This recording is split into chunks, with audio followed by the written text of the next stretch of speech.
Good evening. I'd like to welcome you to the Monday, July 8th, 2019 Plan Commission meeting. And it looks like we have a quorum this evening. We're all here. And the first item on the agenda is consider approval of the Plan Commission meeting minutes of June 10th of 2019. I'd entertain a motion for approval. So moved. Motion by Schumacher. Is there a second? I'll second. Second by Caravello. Any discussion or corrections on the minutes? Hearing none, all in favor say aye. Aye. Any opposed? None opposed. That carries. Thank you. Are you ready for the council report, or should I come back to you? Why don't you come back to me? All right, we'll go to staff reports. Included in the packet tonight is your update of projects as the department put together for our monthly report. If you've got any questions, we'd certainly attempt to answer them for you.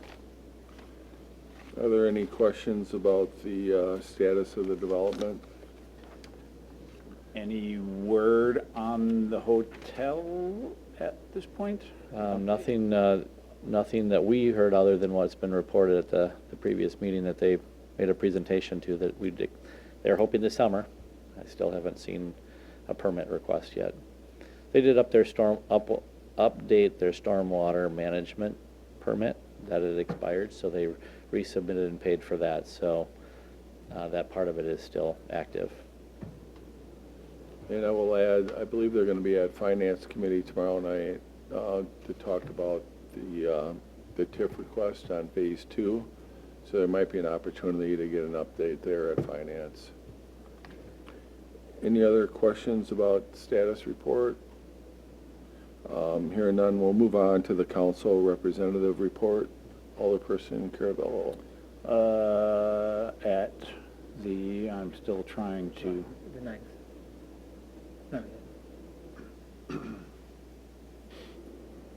I'm still trying to navigate the minutes from the end of June council meeting where is that? There was discussion about amending zoning code section 78-718, parentheses 3, parentheses I, that came to us for our first reading regarding the easement situation, and it was sent back to the joint meeting of Public Works and Utilities. Okay. There was also a bit of discussion questioning the condominium designation request from Stoughton Hospitals. So I think I may ask a question further about that here this evening, but that was essentially the activity from planning at that last council meeting. Okay, thank you.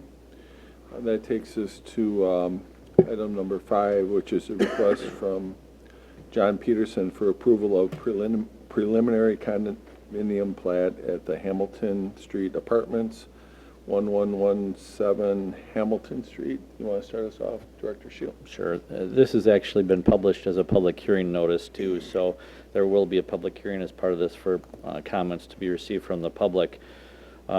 This preliminary condominium plat, much like the hospital condominium plat, is an existing facility. They're looking to convert it into a condominium development. It has been utilized as an apartment complex. For those of you that might not have been here when it was originally constructed, that site had originally 2 buildings planned for it, and the original concept really was for condominium type ownership there.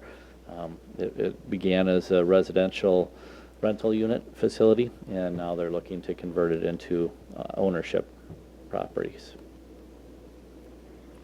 Okay. Are there any questions before we close the regular meeting and open up the public hearing? Say just one. Rodney, is that a common practice to go from a rental unit into a condo situation, or is that prevalent, or is this an exception? I don't know that they're prevalent. It's happened both ways. Again, I think highlighting the fact that this campus with the 2 buildings was originally intended to be condominiums really highlights that their original intent was to have it be individual owners of the property.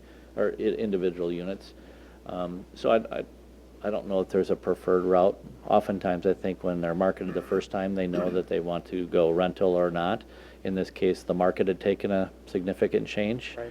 And it also caused the delay of the construction of the second building here actually as well. So that might have influenced the route that took. Does this change, it doesn't change the property values or anything like that, or taxation, right? Well, again, you're now going to have, in this case, 10 individual Yeah. owners of the units, and then they'll have ownership interest in the common property. So there will be, truthfully, there'll be more tax bills, because instead of one tax bill for this Right. particular property, there'll be 10 or so. And that would, I don't know whether that's going to really influence or not, but then each unit would then be based on the market value of that unit per se, as opposed to the 10 of them all together as apartments. Okay, that was it. Yeah, Thanks. we can certainly follow up with the city assessor to see how that might be different, because usually on the commercial, they're basically assessed based on sale value. This will be being transitioned in the condos, so they'll be individuals, so they'll probably look for comparables of other condos in the area and base it based on fair market value of those condos. So that could change. As Rodney mentioned, when they were built, it was kind of when the housing bubble Yep. hit, so that's why I think they ended up renting them, which was fairly common back then. And then a lot of the newer ones on the condos, the banks are requiring them to have some of them, a percentage of them pre-sold in order to get the construction contract. So that's another way we see it occurring on the condos. Sometimes they'll build them and rent them, and then once they get 40 or 50% or whatever that magic number is, then they can turn around and get the loan and transition them into condos at that point. So we're starting to see some of that as well. Okay, would be interesting to see if there is a delta on the property value or, Yeah, we can follow up on that. right? That's it. That's All I right, got. any other questions? Hearing none, we'll close the regular meeting and then reopen for the public hearing. Is there anyone here that would wish to speak to this item tonight? John, do you want to say just a word about your project or the change? Come on up to the podium here if you would. Thank you. I'm not sure why, I think originally it was a condo plat, but I didn't pursue it because at the time the market was not very good for condominiums. But I took the foundation was in place with a design for 10 condominium units when I bought the foundation. And so I built the plan to that same design. But at any rate, it was the right time to rent them rather than try to sell Okay. condos, which is it. But one thing I wanted to say about the valuation, I can't see how it wouldn't go up. The current assessment of the property being what it is versus the 10 units times, I'm looking at, if we sell them next year, they'd probably be in the 180 to 190, 195 range. Times 10 would be significantly more than the Yeah. current assessed value. I was just curious about how that would have an effect on it. So I gotta believe, unless they're treating commercially different, but it's still a mill rate, so I would think it would go up. Okay. Anything else you wanted to add, or you're good? I think so. I don't have anything to defend at this point. I think Okay. we're okay. All right, thank you. Anything else anybody else wish to speak before we end the public hearing? Hearing none, we'll close the public hearing and reopen for the regular business. So there is a request here, so I'd be possibly looking for a motion here. Well, just first, Sure. for the motion, this letter that's on our desk here, is this entered in as part of our discussion, or is this or should this have been entered in as part of the public hearing? Either way, it's part of your discussion. It was added or brought to our attention. This person had submitted this written correspondence, and I'll highlight that in this graphic so the commissioners understand what this is. There's actually a public stormwater easement down the eastern side of this property. The tenant or the the written correspondence from the adjacent neighbor to the east highlights the fact that this open ditch, how it's maintained, is not always, it's not a mowable surface, it's a drainage ditch. There's large volumes of water that don't come through this area, not all from this property.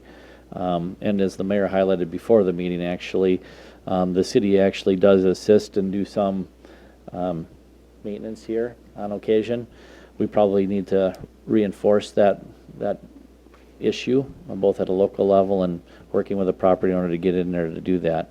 I was going to highlight one other stormwater item that we think is appropriate to add into the condominium documents, and I spoke to Mr. Peterson about it, and it probably already will be, but there's a stormwater management facility here that is for on-site stormwater management.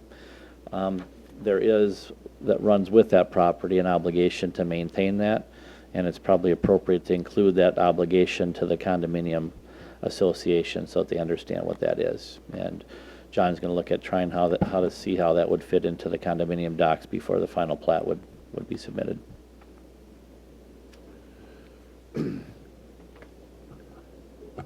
So my understanding would be is we would follow up. I think usually Public Works takes care of that. I have a lot of history because it's right in the alleyway behind our business, so I've seen a lot of things in there over the years, bicycles and animals and everything else.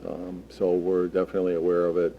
This time of the year with all the rain, it tends to really grow and potentially get plugged up. But I haven't seen flooding there since this new culvert was installed.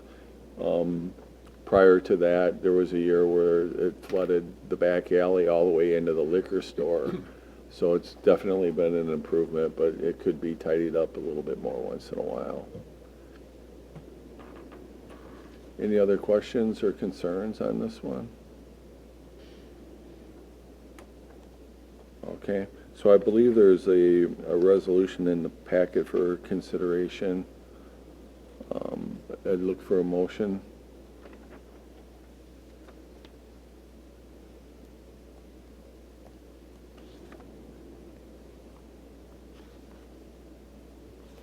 I'll move to recommend that the city council conditionally approve the preliminary plat with the condition of having stormwater management part of that plat document. Okay. Is there a second? Second by Robinson. Any more discussion or comments? Hearing none, all in favor, say aye. Aye. Any opposed? None opposed, that carries. Item number 6 is a request by Dale Beskey for extraterritorial land division approval at 1421 Tower Drive, town of Dunkirk. And Dale's here. If we have any questions for him, he'd like to have an opportunity to speak. Would you like an overview, or would you like to hear from Dale or Rodney or both? What's your pleasure? Well, let's have the applicant. All right, come on up. Give an overview. Thank you. This farm was previously owned by my late aunt.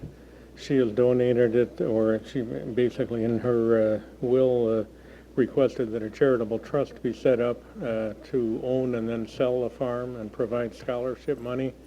And as part of the sale, we want to split the farmhouse off from the farm. The driveway would stay with the farm because due to slopes and curve in the road and everything, it's really the only way to get into that side of the road. The well and the septic would all go with the house. There would be a driveway easement. The size of the parcel being proposed is 1.1 acres exclusive of the road right-of-way, and I think it's about 1.3 with the road right-of-way. And it's within the 1.5 mile extraterritorial limit of the city, and that's why we're here tonight to get approval for the division. So, Anything you wanted to add? Much like the previous one that they submitted, it's on the edge of our ETJ. It's not within even our long-term growth boundary. We don't see it conflicting with planning efforts of the city at this point. Any, Commissioner Barman? Just a couple clarification questions to make sure I understand the lay of this. So the driveway is on the south side of the parcel that's being broken Correct. off?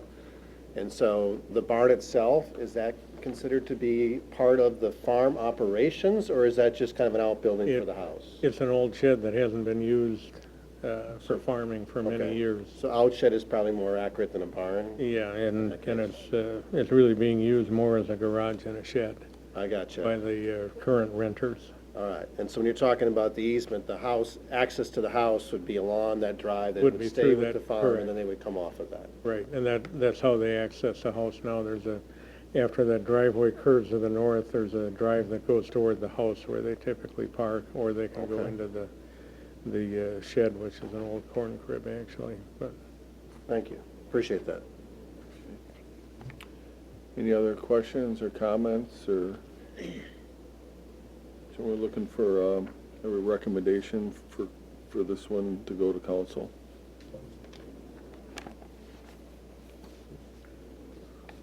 Oh, well, go ahead. I would recommend that council approve the extraterritorial jurisdictional land division at 1421 Tower Drive. I'll second.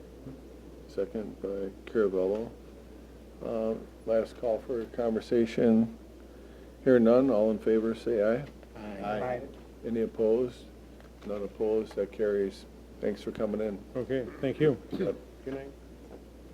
Item 7, request by Tim Thorson for approval of a final condominium plat for Stoughton Hospital. And Tim is here as well, if you have any questions for him. Director Shield. There weren't any conditions placed on the preliminary plat that would have needed to be incorporated into the final plat. So this is really the secondary approval process of the condominium platting process for this proposed transaction.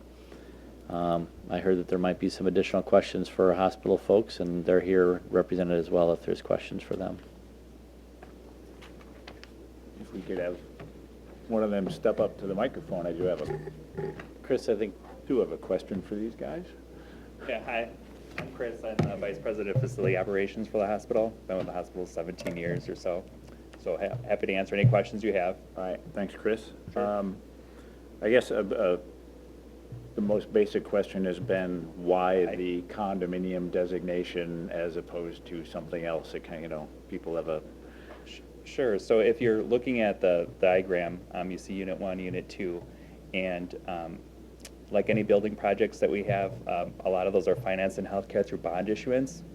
And what's happened over the last 20 years is there's been a lot of tighter restrictions on when they issue bonds, relating back to when they issue a new set of bonds, they want a clear pathway as to what collateral is being used to back up those bonds.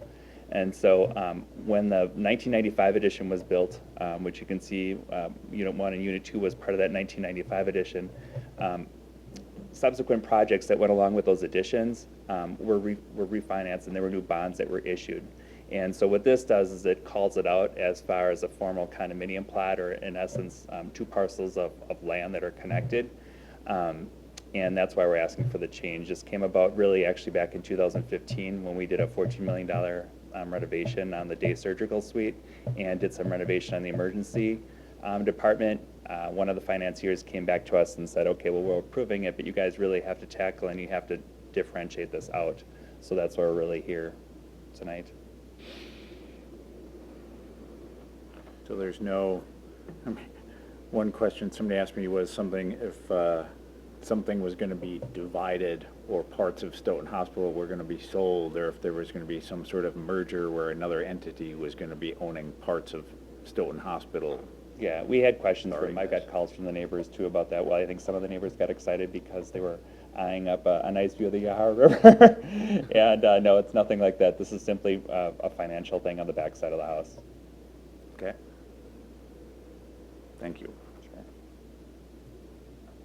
Any other questions or comments? And I was down there a few weeks ago, and there's been quite a bit of work that's been done in the hospital lately, so if you have a chance to just go in there on a tour, I'd suggest it. It's pretty impressive, the work that you've been doing. Thank you. So more recently, we finished a $4 million renovation project on the medical imaging suite, which just ended, and that's what the mayor's referring to. And then before that, about 3 years prior, we finished a $14 million project. And this is really related to that $14 million project and how we had issued bonds at that time. And I'd met with city members here. We did update our master facility plan, and so that will be coming probably over the next year. You'll hear more about that, about, well, what does this mean for us for the next 10 years? And where does the hospital grow, and does it grow, or does it stay in the same footprint? So we'll have another discussion about that, of kind of what that looks like in the future, and kind of give you a crystal ball of sorts. What the best we know of healthcare today. So Nothing stays the same, does it? nothing stays the same, yes. It could all be delivered through Amazon in 10 years. Yeah. Let's hope not. Maybe to illustrate the point Sure. from a different perspective on here, if this would not be a condominium designation, what is the detriment side on it? What's that? I'm sorry. What would be the downside if you can't change the designation? Just to illustrate this from a different point of view. Well, frankly, it has to be changed according to our financing. Okay. So it's just, the bond market wants the security of knowing that, because certain pieces of those phases have been paid off over the years, and when you move on to that next building phase, when you're issuing that financing, they just want to know, okay, we have claim to what? Should, the hospital have to divest of itself at some point?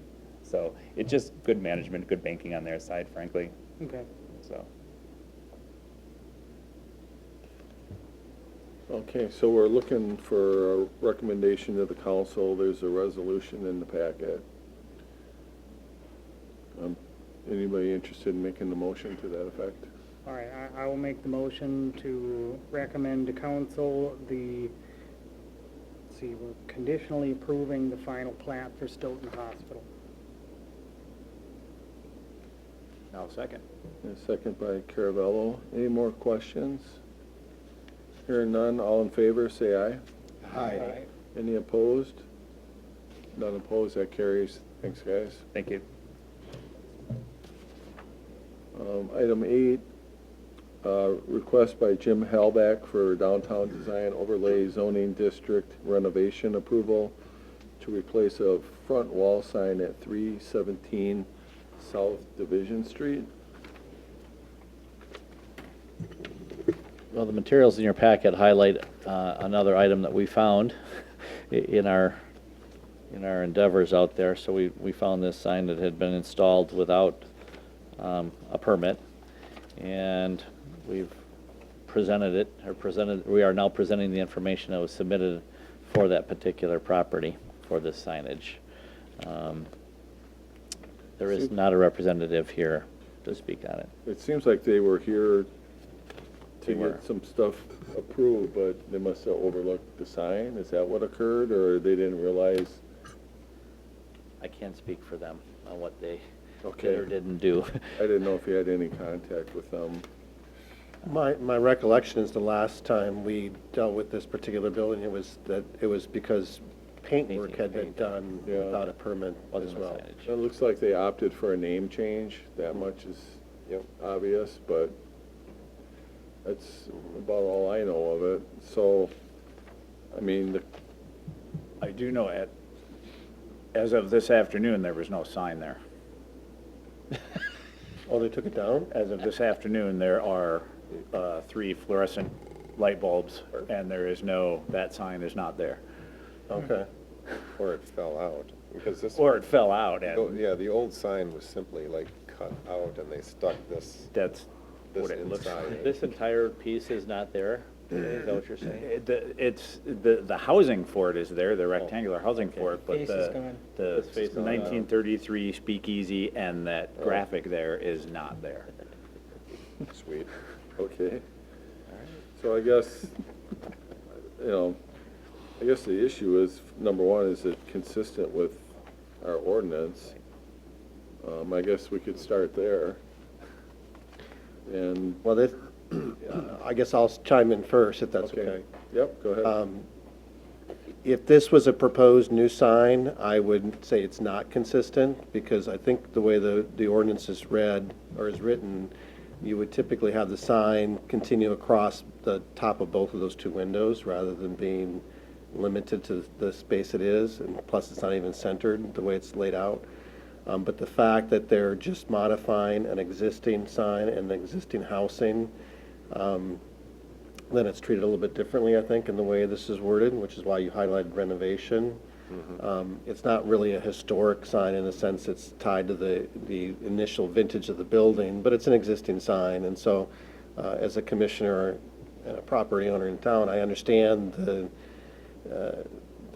just the budget issues of reusing an existing sign, housing, and everything else. And so, again, I think I'd vote differently if it was something that was not there currently. But I think considering that they're just renaming the business and reusing an existing sign, that I think we could say that it could fit the ordinance as written. Does that make sense? Yeah, it seems like they would rather pay us a little extra than pay the sign company to do a new sign. Yes. Now, my recommendation, I mean, for the record, my recommendation is that I think the sign would look much better if it extended across the top of both those two windows.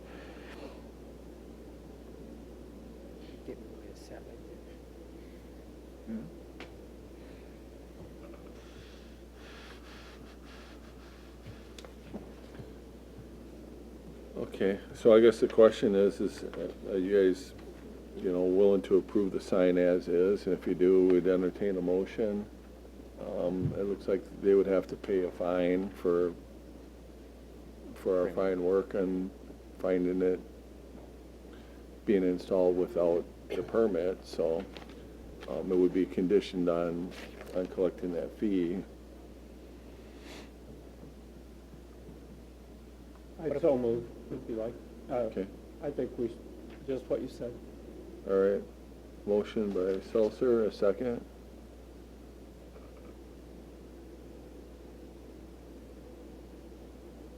Second by Robinson. Any more discussion? Well, yeah, I guess considering that what we're looking at here, was just really a piece of foam or something that was just kind of placed in that existing housing. I mean, obviously, they would have to come up with something that's a little bit more structurally sound. Would they not? Than Well, just... I thought, maybe I misunderstood the pictures, because the pictures are, isn't that a plastic cover to the lights that are behind, and that will also be lit and shine through? That's my understanding. Correct, Michael? It Yeah. seems that way. Yeah. I tried to take a close-up shot. Okay. And as I'm looking at this again, that it looks to me like it's a new plastic cover to the backlit sign. And I guess looking at this again, I mean, one of the things that you do as a commission, and when you have ordinances like this, is that the original sign was grandfathered, but they're making a change to it. And so I guess it might be the commission's power to say, you're no longer grandfathered because you've changed the sign, and we want you now to have a sign that better fits the building. You know, Go ahead. regardless of that, I look at that sign and how it's constructed, and it looks like it's ready to fall out, and I'm more worried about the public safety than I am about the sign itself. I mean, you look at the speakeasy portion of it, the white, and it's clearly not attached to you have a gap. The top edge is jagged, like they used a saw to put it in there. Because they were trying to be nice. It's not a very well constructed apparatus. So I have concerns just regarding that and how that depicts on the rest of the area. We do have different dates on some of these photographs in the packet here. And the July 2nd one does not look as jagged, but it does still look like it's a piece of plastic of sorts that just has basically been placed in there and is not, and especially considering my observation from earlier today, that who knows what happened to that, whether it fell out of its own accord, or they removed it for some reason, or who knows. Well, it looks like we tried siliconing it in place. Go ahead, Todd. Michael, do you happen to remember, not having gone back, and I should have gone back and looked at this, for signage within the downtown district, the overlay district, if it was a new sign situation, are backlit signs disallowed currently? No? I don't- So don't I think could so. put in I mean, I don't know if we specifically mentioned backlit signs. I know a lot of times within historic districts, you want to have indirect lighting, like the gooseneck lights that will shine down, which a lot of the signs are designed that way. Sure. But I can't remember where we actually wrote into the ordinance that backlit signs were disallowed. I don't think so. There's foot candle requirements, so they can't be real bright. Okay.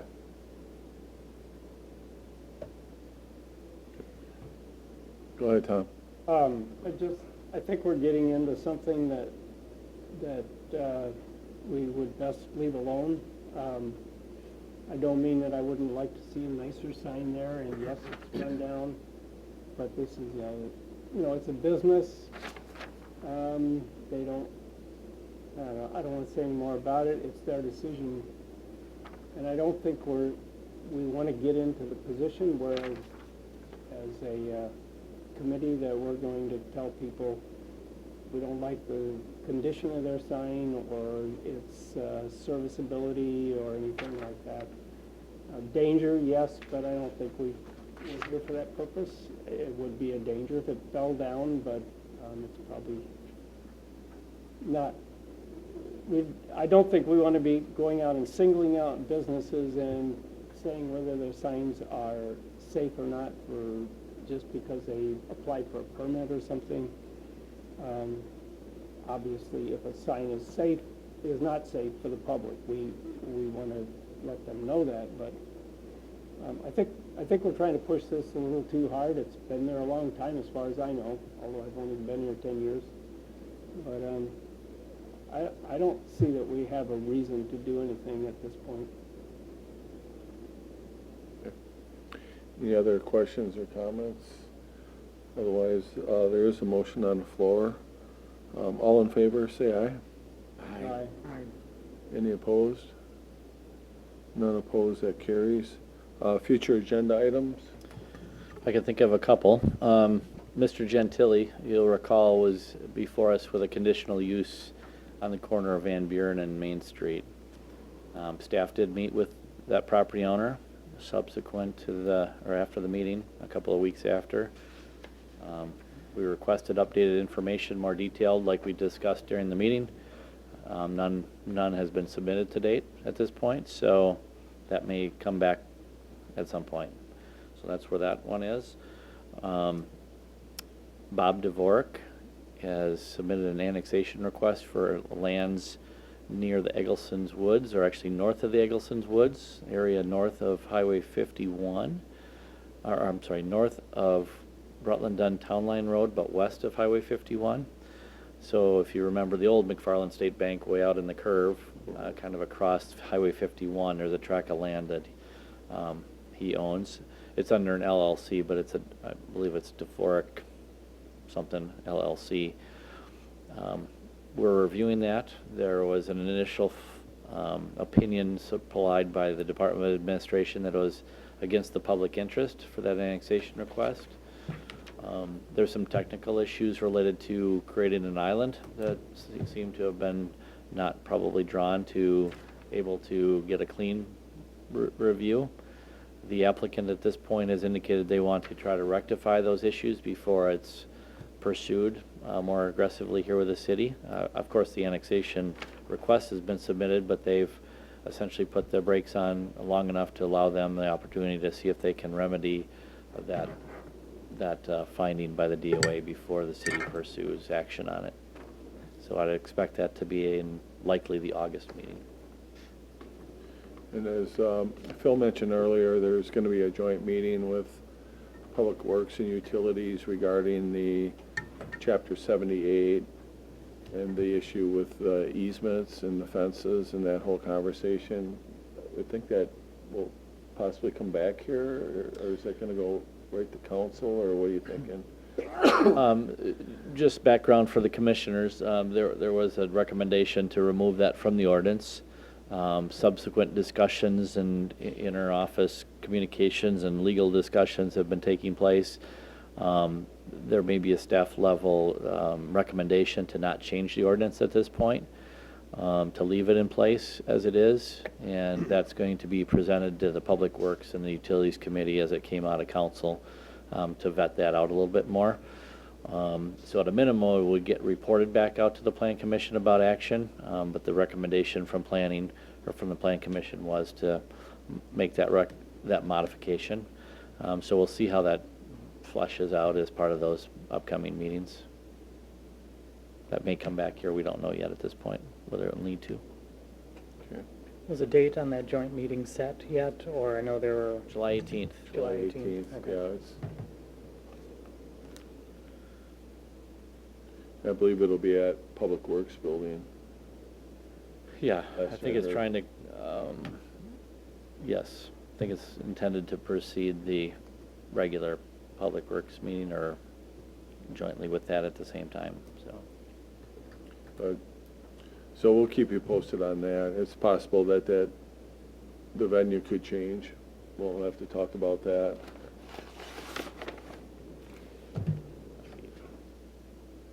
All right, anybody else have anything they'd like to have on as a future agenda item? All right, hearing none, looking for a motion for adjournment. Motion by Robinson and Caravello. All in favor, say aye. Aye. Any opposed? None opposed, that carries. Thank you.